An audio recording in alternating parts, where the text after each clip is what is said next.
La comunicación es crucial en los tiempos que corren. No obstante, desde siempre, Dios desea que estemos conectados permanentemente con Él.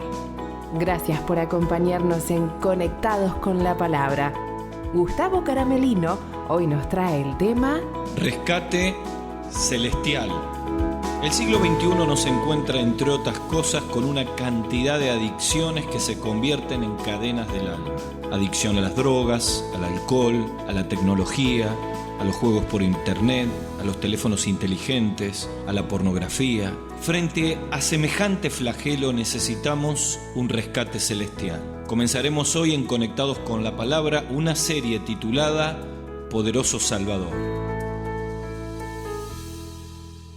Bienvenidos a Conectados con la Palabra. Hoy comenzamos una serie especial porque estamos estudiando el libro de Mateo para todos los que nos escuchan.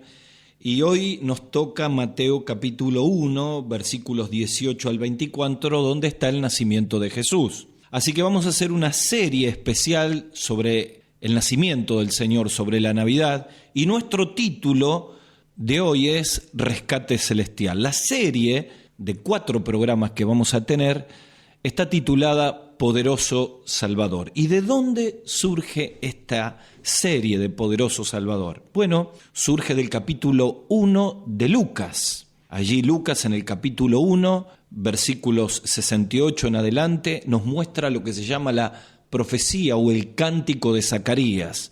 Él dice en los versículos 68 y 69, luego de que el ángel le anuncia el nacimiento de su hijo y el nacimiento del Señor Jesús, su hijo era Juan el Bautista, y él dice en el versículo 68 y 69 en esta profecía, bendito el Señor, Dios de Israel, que ha visitado y redimido a su pueblo, y nos levantó y aquí está nuestra serie, poderoso Salvador. Así que entre Mateo capítulo 1, que es nuestro estudio sistemático, y Lucas capítulo 1, sale esta serie Poderoso Salvador. Y nuestro tema hoy es Rescate Celestial. ¿Quién era Zacarías? Bueno, Zacarías era un sacerdote cuyo nombre significa Jehová recuerda. Este sacerdote pertenecía a uno de los 24 turnos en que el rey David había dividido el sacerdocio. Esto lo podemos encontrar en Primera Crónicas capítulo 24, ¿verdad? Allí lo podemos tener en la Escritura. Lo cierto de todo esto es que cada turno era llamado a servir 2 veces al año, de sábado en sábado. Y en el tiempo del nacimiento del Señor Jesús, que está aquí en Mateo capítulo 1, había tantos sacerdotes que el privilegio de quemar el incienso en el lugar santo le tocaba quizá una sola vez en la vida.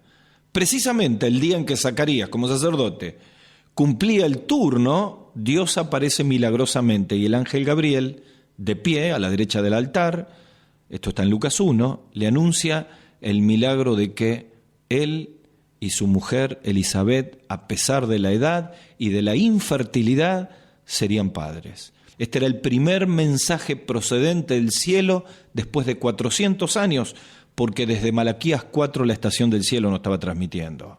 Él por incredulidad queda mudo hasta el nacimiento. Y cuando nace el niño, comienza a alabar a Dios, es lleno del Espíritu Santo y profetiza este mensaje, este benedictus, como se le llama, de Zacarías, en los cuales él muestra aspectos del poderoso Salvador. Y es muy interesante porque en los versículos 68 y 71 utiliza el verbo redimir y el verbo salvar, que se traduce también rescatar. Saben que en el griego esta palabra se puede traducir redención, liberación, recuperar, y todo esto nos lleva sin escalas al tema de este programa, el poderoso Salvador que trae un rescate celestial para nuestras vidas. Este niño que habría de nacer en Belén, este niño que era el Hijo de Dios, este Salvador, este Jesús, sería un poderoso Salvador que nos puede rescatar a cada uno de nosotros de 3 aspectos de nuestra vida que están en este relato de Lucas. En primer lugar, el rescate celestial de la esclavitud de cada uno de nosotros y tiene que ver con los pecados de nuestra vida. En segundo lugar, de nuestros enemigos. Esto está en el versículo 71 del capítulo 1 de Lucas. Dice, salvación de nuestros enemigos. Y finalmente, un rescate celestial de la eternidad sin Dios. Y esto está en el versículo 75, dice: le serviremos sin temor en su presencia todos nuestros días. Para que cada uno de nosotros podamos entender qué estamos leyendo aquí, dice Lucas 1:67, y Zacarías fue lleno del Espíritu Santo y profetizó diciendo, y aquí está el pasaje donde sale nuestra serie Poderoso Salvador. Dice la Biblia: bendito el Dios de Israel, que ha visitado y redimido a su pueblo y nos levantó un poderoso Salvador en la casa de David su siervo, como habló por boca de sus santos profetas, que fueron desde el principio salvación de nuestros enemigos y de la mano de todos los que nos aborrecieron, para hacer misericordia con nuestros padres y acordarse de su santo pacto, del juramento que hizo Abraham, nuestro padre, que nos había de conceder, que librado de nuestros enemigos, sin temor, le serviríamos en santidad y en justicia delante de Él todos nuestros días. Así que 3 aspectos del rescate celestial: de la esclavitud, de nuestros enemigos y de una eternidad sin Dios. Vamos al primer aspecto de este rescate que Jesucristo vino a traer, naciendo en Belén, pensando en la Navidad, pero sin escalas, logrando este rescate en la cruz, cuando dio su vida por todos nosotros. Primero, rescatados de la esclavitud. Dice el versículo 68, ha redimido a su pueblo. ¿Saben que el mismo Señor Jesucristo, ya en pleno ministerio, en la tesorería del templo, frente a una multitud de personas, expresó en Juan 8, el que hace pecado, esclavo, es del pecado? ¿Saben que la respuesta de toda la comunidad judía después de esta frase del Señor fue: nunca hemos sido esclavos de nadie? Lo que llamamos una negación. Claro, ellos decían: hemos tenido muchos imperios y siempre hemos sido dirigidos por nuestro Dios. No importa el imperio terrenal que tenemos aquí, nosotros respondemos a Dios. Nunca hemos sido esclavos de nadie. Pero en realidad Jesús está hablando de otra esclavitud, de la esclavitud interior, de la esclavitud de los pecados. Y por eso Jesús nacería como Salvador, porque Él salvaría, rescataría a su pueblo de sus pecados. ¿De qué estamos hablando? Hemos hablado en la introducción de las adicciones, de la proliferación de todo tipo de adicciones que esclavizan nuestras vidas. Un periodista describió frente a la esclavitud de las drogas: necesitaba sentirme bien cuando tenía 16 años. Así que con mis amigos encendí mi primer cigarrillo de marihuana. Luego de mi primer dosis de LSD, llegué al error de que un día di paso a la cocaína en mi vida. Ahí me di cuenta que abrí la puerta al gran asesino de mi juventud. Transformó mi corazón en un manojo de tripas, porque la droga desampara el alma y arranca pedazos el lenguaje y carcome el inconsciente. Claro, las cadenas del alma, las esclavitudes de tantas cosas de nuestra vida que nos tienen atados, que nos congelan en la vida, que complican nuestras relaciones interpersonales. Probablemente muchos de los que me están escuchando, al hablar de estas verdades, al pensar en el poderoso Salvador, a pensar que Él nos libra y nos rescata de las adicciones, de las esclavitudes de la vida, estaremos pensando en aquello que nos está esclavizando en nuestro interior. Quizá resentimientos que no podemos perdonar, quizá adicciones que nos están destruyendo la vida y la salud, quizá somos adictos a la tecnología y nuestro teléfono inteligente ha complicado nuestra relación matrimonial, nuestra vida. ¿Saben? Estas son todas manifestaciones de la verdadera causa, que es el pecado. Jesús dijo: el que hace pecado, esclavo es del pecado. Claro, cuando escuchamos esta frase, lo primero que viene a nuestra mente es hacer lo que hicieron los judíos, una negación. Nunca hemos sido esclavos de nadie. Yo no soy alcohólico, tomo un poco de más, negación. A mí no me maneja mi teléfono inteligente. Bueno, a veces tengo problemas, pero no es tan así, negación. Yo puedo manejar la droga, fumo marihuana 1 o 2 veces por semana, no me va a alcanzar. Yo tomo cocaína cuando quiero y cuando no quiero no la tomo, negación. Yo puedo manejar mi carácter, es cierto, tengo problemas con mi esposa, maltrato a mis hijos, pero yo no soy violento, negación. La negación que hicieron estos judíos es parte de la experiencia de nuestra vida. Solemos negar una y otra vez nuestras propias realidades y nuestras propias cárceles, porque la peor cárcel es la del propio pasado. Recuerdo un joven en un país muy lejos de aquí, que cuando terminé el culto se acercó y me dijo: mire, pastor, yo estoy viviendo un infierno con mi propia novia, tenemos relaciones prematrimoniales todo el tiempo. En realidad todo esto empezó cuando empecé a indagar en páginas pornográficas y ahora no lo puedo dejar y soy esclavo y me siento en el peor de los mundos. Necesito salir de esta cárcel.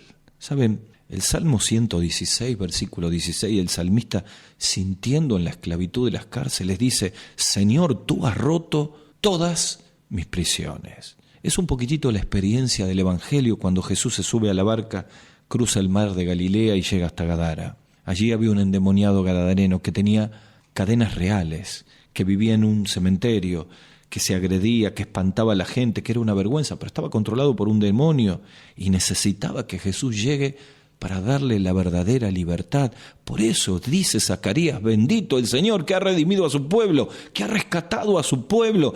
En alguna manera todos nosotros necesitamos experimentar lo del gadareno, que Jesús llegue a nuestra vida y que rompa las cadenas interiores que nos llenan de culpa, que nos separan de Dios, que nos oscurecen la vida. ¿Cuál es la cadena y la esclavitud que tenés que traer a los pies de la cruz? ¿Sabés que la Biblia dice, el apóstol Pedro escribe en su primera carta, capítulo 2, versículos 23 y 24, que Jesús llevó él mismo nuestros pecados en su cuerpo sobre el madero, para que nosotros, estando muertos al pecado, vivamos a la justicia, y por su herida fuimos nosotros sanados? Claro que sí. En la cruz Cristo venció a Satanás, venció a la muerte, venció al pecado. Él ocupó nuestro lugar, Él cargó nuestras miserias, pero Él resucitó al tercer día. Y entonces podemos decir: Él ha redimido a su pueblo, como Zacarías. Él puede rescatar mi vida. Este es un tiempo donde tenés que venir a la cruz para experimentar el rescate celestial de la esclavitud de los pecados. Pero también Zacarías habla de que el rescate celestial tiene que ver también con los enemigos, no solo con la esclavitud, también con los enemigos. El versículo 71 dice: salvación, rescate de nuestros enemigos. ¿De qué enemigos hablaba Zacarías? Bueno, la verdad que uno tiene que profundizar un poco más a qué se refiere la palabra enemigos. ¿Saben que Zacarías, además de profetizar que el niño que nacería en Belén sería el Salvador y guiado por el Espíritu libraría al pueblo de sus pecados y a todos nosotros, que libraría de nuestros enemigos el mundo, la carne y el diablo? Pero probablemente también Zacarías mire mucho más adelante en el tiempo y se enfoque en la venida de Cristo, en la primera y en la segunda venida de Cristo. En este concepto, enemigos incluiría no solamente a los enemigos espirituales que todos tenemos, repito, el mundo, nuestra naturaleza caída, Satanás mismo, sino a los enemigos literales que liberaría más adelante a su iglesia y a las tribus dispersas de Israel en la segunda venida en gloria de Cristo. El Señor había prometido que liberaría a los israelitas de los enemigos. Y en Lucas estos enemigos incluyen fuerzas espirituales como las humanas. Claro, aquí está la bendición, la figura de un rescate celestial de los enemigos. Es como el cuadro de un ejército que está a punto de ser capturado, pero en el momento llega la ayuda y el enemigo es derrotado. Esta es la idea: libertad de nuestros enemigos, rescate de nuestros enemigos. Saben, la Biblia habla del rescate y el triunfo frente a los enemigos del cristiano. En Apocalipsis capítulo 12, versículo 10, Juan en su visión en la isla de Patmos dice que Satanás, el gran dragón, la serpiente antigua, llamada Diablo, Satanás, que engaña al mundo entero, fue lanzado a la tierra junto con todos sus ángeles. Y luego oí una voz fuerte que resonaba por todo el cielo y decía: por fin ha llegado la salvación y el poder, el reino de nuestro Dios y la autoridad de Cristo, porque el acusador de nuestros hermanos, el que los acusa delante de Dios de día y de noche, ha sido lanzado. La victoria de Cristo sobre Satanás. Por eso Pablo escribe en 1 Corintios capítulo 15, versículo 57, más gracias sean dadas a Dios. Es un canto de victoria que nos da la victoria por medio del Señor Jesucristo. Querido mío, querida mía, oyente, Cristo llega, el poderoso Salvador que profetizó Zacarías, llega a nuestra vida frente a nuestros enemigos para rescatarnos de ellos también. ¿Saben? Nuestros enemigos a veces están dentro de nosotros mismos. Muchas veces hemos clamado a Dios para que nos rescate de los enemigos literales, personas que nos hacen daño, compañías que nos son tóxicas, personas que influencian mal nuestra vida, y Dios ha respondido a nuestras oraciones y nos ha rescatado de esos enemigos. Pero a veces el peor enemigo está dentro nuestro. Sí, en nuestro propio interior, en nuestro yo. A veces es un carácter que nos traiciona una y otra vez, con el cual decimos insultos, agredimos, hasta llegamos a la violencia. El peor enemigo lo tenemos adentro. A veces es nuestro propio orgullo, a veces tiene que ver con todos los contactos que tenemos interiormente. Miren, Cristo nos ha traído para que podamos vivir en plena libertad. Tenemos que aprender a vivir en esa libertad. A veces nuestra vida es como la de Jonás, porque el mayor enemigo del profeta Jonás fue él mismo. Jonás se enoja porque Dios quiere salvar una nación que no era su propio pueblo, como Nínive, y tuvo misericordia de un Dios que lo liberó del vientre del gran pez, pero no podía ver la misericordia de Dios sobre un pueblo. El peor enemigo y el peor problema de Jonás estaba en él mismo, en su orgullo, en su tosudez, en la dureza de su corazón, en su yo. ¿Cuál es el enemigo más grande para poder agradar a Dios? A veces el enemigo está en nuestra propia intimidad, donde nadie nos ve. Porque la intimidad, mi querido amigo o amiga, debería ser la trinchera donde nos fortalecemos con Dios para las batallas de la vida. Pero a veces suele ser la tumba de todos nuestros sueños. A veces en nuestra propia intimidad tenemos la esclavitud peor. A veces en nuestra propia intimidad hacemos los pecados más oscuros, que más nos avergüenzan. Allí está el verdadero enemigo. Pregúntate en este tiempo cuál es el enemigo que tenemos que crucificar. Por eso Pablo escribe en Gálatas capítulo 2, versículo 20, con Cristo estoy juntamente crucificado, porque mi enemigo soy yo mismo, es mi yo. Con Cristo estoy juntamente crucificado, y ya no vivo yo, mas vive Cristo en mí. Claro, la victoria de Cristo en la cruz sobre nuestro enemigo, Satanás, es expresada por Pablo en Colosenses capítulo 2, versículos 14 y 15, cuando dice que en la cruz Jesús anuló el acta de decretos que había contra nosotros, que nos era contraria, quitándola en medio y clavándola en la cruz, despojando ¿a quién? A nuestros enemigos, a los principados, a las potestades, y los exhibió públicamente, ¿haciendo qué?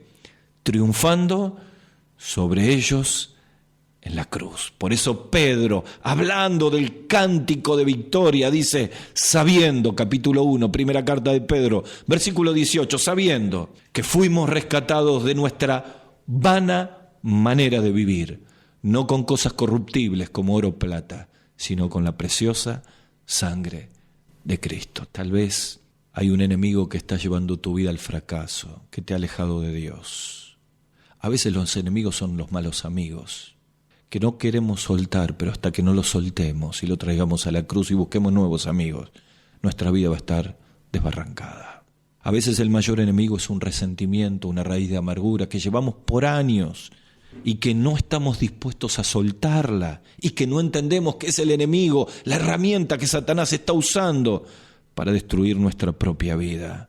Dice Zacarías que Él nos ha salvado de nuestros enemigos. El rescate celestial viene directamente desde la cruz. Por eso yo en este tiempo quiero decirte que el poderoso Salvador que nació en Belén y que murió en la cruz nos rescata de la esclavitud del pecado, pero también nos rescata de los enemigos de la vida. Este es un tiempo para experimentar el rescate celestial. Claro que Jesús venció porque es un poderoso Salvador, pero además nos rescata de la eternidad. Acá tenemos el tercer aspecto de rescate.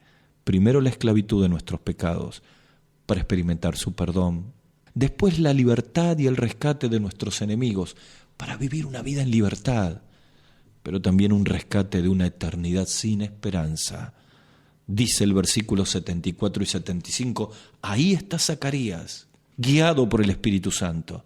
Y dice, le serviremos sin temor, ya somos libres. ¿Y para qué somos libres? Para poder servirle. Le serviremos sin temor en su presencia todos nuestros días. Y esto va más allá de la muerte. Zacarías profetiza un rescate eterno de todos nuestros días. Porque en realidad cuando uno no tiene la esperanza del cielo en la vida, Cuando uno no es rescatado del temor a la muerte, la Biblia dice que vive sujeto a ese temor. El autor a los Hebreos dice en capítulo 2, versículos 14 y 15, la Biblia dice: así que por cuanto los hijos participaron de carne y sangre, Jesús también participó de lo mismo, para destruir por medio de la muerte al que tenía el imperio de la muerte, esto es al diablo, y librar todos los que por temor de la muerte estaban toda la vida sujetos a servidumbre. Lo que está queriendo decir aquí el autor a los Hebreos es que necesitamos un rescate eterno del temor a la muerte. ¿Saben qué otra versión dice? Que compartió plenamente con ellos Jesús para que por su muerte aniquilara al diablo, que tiene el poder de la muerte, y libertar a todos los que por medio de la muerte estaban todas las vidas sujetos a una existencia de esclavo. ¡Qué tremenda la palabra! Claro que el gran rescate celestial nos lleva a liberarnos del temor de la muerte. Miren, el temor de la muerte es una cárcel desesperante. Las palabras librar, las palabras temor, servidumbre, que aparecen aquí en el capítulo de Hebreos, trae un valor extraordinario a la redención eterna. Miren, Job mismo, en medio de la enfermedad y sabiendo que estaba más cerca de la muerte que de la vida, expresa, antes de ser sanado en el capítulo 42 de su libro, en el capítulo 19, versículo 25, él dice: yo sé que mi Redentor vive, y aun si esta piel fuere deshecha, yo he de ver al Señor. Está diciendo, aunque la muerte llegue, aunque la corrupción me alcance, aunque mi corazón deje de latir, yo tengo esperanza de una redención eterna. Claro, Jesús ha traído un rescate celestial para la eternidad, para cuando paso, después del último respiro, cuando dejo esta armadura y cruzo el río a la eternidad. Jesús habló de dar su vida en rescate por muchos en Mateo capítulo 20, versículo 28. Pablo dice en 1 Timoteo capítulo 2, versículo 6, que Él se dio a sí mismo en rescate por todos. Claro, el gran rescate para darnos una eternidad con Dios en el cielo y librarnos de las llamas del infierno. Hablaba con un discípulo la semana pasada y le decía: mirá, si querés tener pasión por las personas, tenés que mirar a los que no tienen a Cristo como prendidos con fuego. Prendidos con fuego. Porque es una larga hilera de millones y millones de personas que se encaminan hacia las llamas del infierno. Y esto tiene que movilizar a una pasión para alcanzarnos. ¿Saben que el autor a los Hebreos habla mucho de Jesús como el autor? 4 veces utiliza esta palabra, este calificativo de Jesús, el autor. Por ejemplo, en el capítulo 2 habla el autor de la salvación. En Hebreos capítulo 5, versículo 9 dice autor de eterna salvación. En capítulo 12, versículo 2 dice autor y consumador de la fe. En 3 de los 4 textos la palabra es la misma y es la idea de un iniciador, de un pionero. Se usaba para alguien que fundaba una ciudad, se usaba para alguien que era precursor de una corriente de pensamiento. En todos los casos, la idea básica que utiliza el autor a los Hebreos es que Jesús inició el camino de la salvación y abre una puerta para que todos nosotros nos podamos salvar. Para que lo entendamos mejor, cuenta una historia que un barco está en medio de una tremenda tormenta, comienza a destruirse completamente y el piloto, el capitán, logra llevarlo hacia la orilla. La gente estaba aterrorizada de morir ahogada. Pero finalmente, en medio de la tormenta, alcanza a llegar a la playa y el barco encalla en medio de unas rocas. El agua comienza a ingresar, pero había una larga cuerda con la cual un marinero la toma y se echa al agua y comienza a nadar. Y nada, y se esfuerza, el miedo del viento y de las olas, se esfuerza y llega hasta la playa, exhausto, casi muerto. Gira en una roca grande, aquella cuerda la ata y finalmente da el último respiro y muere. La cuerda está tirada entre la roca y el barco. La gente empieza a colgarse de la cuerda y comienza a salvarse. Esta es la idea que utiliza el autor a los Hebreos. Jesús es el autor, el que abrió el camino para una eterna salvación. Y todos los que vamos por la cuerda que nos conduce a la cruz, podemos alcanzar el rescate celestial de nuestra eternidad. La pregunta es, imposible de no hacerla. Si hoy fuera el último minuto, que estamos hablando, la última hora de tu vida, un paro cardíaco, una muerte repentina, un accidente, después que tu cuerpo es sepultado, ¿dónde va tu alma? Y el poderoso Salvador tiene poder para rescatar nuestras vidas con su presencia todos nuestros días y hasta la eternidad. Por eso, para ir terminando este tiempo y a manera de conclusión, yo quiero invitarte a que puedas venir a la cruz. Zacarías está hablando de un niño que nacería en Belén y que sería un poderoso Salvador. ¿De qué tiene que rescatarte Cristo en este tiempo? Quizás haya personas que necesiten ser rescatadas de la esclavitud del pecado y necesitas sacarte para siempre la oscuridad de tu vida. Cristo murió en la cruz y tiene poder para limpiar todos tus pecados. Quizá este es un tiempo en el cual Cristo te tiene que liberar de tus propios enemigos. Eres cristiano, estás lejos de Dios, estás atrapado por un enemigo interior de tu vida. Tenés que traerlo a los pies de la cruz. El gran y poderoso Salvador tiene poder. Pero quizá me esté escuchando alguien que en este tiempo necesita más que nunca experimentar la salvación eterna de su alma. El poderoso Salvador que murió, resucitó y nos prometió una nueva vida. Así que vamos a orar allí donde estamos. Jesús es un poderoso Salvador y trae un rescate celestial, el poder de su redención para todos aquellos que escuchen y tomen una decisión de fe. Y voy a invitarte a que hagas una oración conmigo allí donde estás. Abras tu corazón a Jesucristo, le pidas perdón por tus pecados y le recibas como tu Salvador. Ora al Señor así. Decile: Dios mío, en este tiempo reconozco mi pecado y quiero pedirte perdón por todos mis pecados. Señor, creo que eres un poderoso Salvador y quiero pedirte que seas mi Salvador, que entres en mi vida. Señor, dame un lugar en el cielo.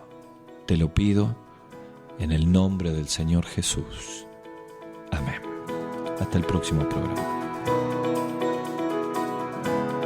Hasta aquí, Conectados con la Palabra, con Gustavo Caramelino. Para contactarse con nosotros, dirija su mail a conectadosconlapalabra@gmail.com. En Facebook, búsquenos como Conectados con la Palabra.